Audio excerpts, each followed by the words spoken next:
The interior angle between the two adjacent side of a regular n sided polygon is, उस समबाहुभुज की दो आसन्न भुजाओं के बीच का अंतः कोण कितने डिग्री का होगा जिसकी भुजाओं की संख्या n है? ये बताइए। दो एडजेसेंट आसन्न भुजाओं के बीच का कोण क्या होगा जिससे कि भुजाओं की संख्या n है? आप एक बात समझ रहे हैं, सवाल में कुछ भी नहीं है बेटे। सवाल ये है कि जैसे ये रेगुलर पॉलीगन हम बना दें तो जो लगातार साइड है, लगातार साइड जैसे ये वाली साइड और ये वाली साइड, ये होती है एडजेसेंट साइड, आसन्न भुजाएं या संयुग्मी भुजाएं, है ना, एडजेसेंट साइड, इनके बीच का एंगल ये है इंटीरियर एंगल। ये आपसे पूछा है, ये आपसे पूछा है, तो आपसे इंटीरियर एंगल की वैल्यू पूछिए। अच्छा, अगर रेगुलर पॉलीगन में n भुजाएं हैं तो उसका एक्सटीरियर एंगल होगा 360 डिग्री बटे n एक्सटीरियर एंगल।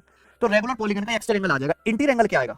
दो एडजेसेंट साइड के बीच यानी कि आंतरिक कोण इंटीरियर एंगल निकालना है तो 180 डिग्री में से एक्सटीरियर एंगल घटा दो, 180 डिग्री में से 360 बटे n घटा दो, ये आंसर है डी ऑप्शन। ठीक है ना। The exterior angle of a regular polygon is 1/7 of its interior angle. एक रेगुलर पॉलीगन का एक्सटीरियर एंगल उसके इंटीरियर एंगल का 7वां हिस्सा है, 1/7 है। तो कितनी साइड है? बहुत बढ़िया सवाल है। रेगुलर पॉलीगन का एक्सटीरियर एंगल उसके इंटीरियर एंगल का 1/7 है, 7वां भाग है। यानी कि अगर इंटीरियर एंगल 7 है तो एक्सटीरियर एंगल 1 है। तो रेगुलर पॉलीगन का एक्सटीरियर एंगल इंटीरियर एंगल का 1/7 है, यानी कि इंटीरियर प्लस एक्सटीरियर का रेशियो, इंटीरियर एक्सटीरियर का रेशियो है 7:1। तो दोनों का टोटल कितना आ जाएगा? दोनों का टोटल आ जाएगा 7 और 1 8।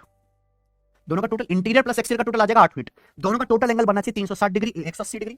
8 की वैल्यू 180 डिग्री है बच्चों, तो एक्सटीरियर एंगल क्या आएगा? 1 की वैल्यू आएगी 180 बटे 8 है, 180 बटे 8 आ जाएगी 1 की वैल्यू, तो 4 से काट लेंगे 45 बटे 2 डिग्री।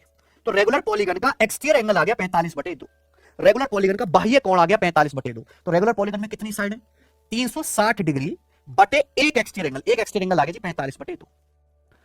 अब 45 से 360 8 बार चला जाएगा और 2 ऊपर, 8 दूनी 16। तो रेगुलर पॉलीगन में 16 साइड है। ठीक है टिंकू, क्या हुआ? एन भुजाओं वाले एक रेगुलर पॉलीगन के इंटीरियर एंगल के योग और एक्सटीरियर एंगल के योग का रेशियो 7:2 है। तो आपसे पूछा है पॉलीगन का इंटीरियर एंगल क्या है?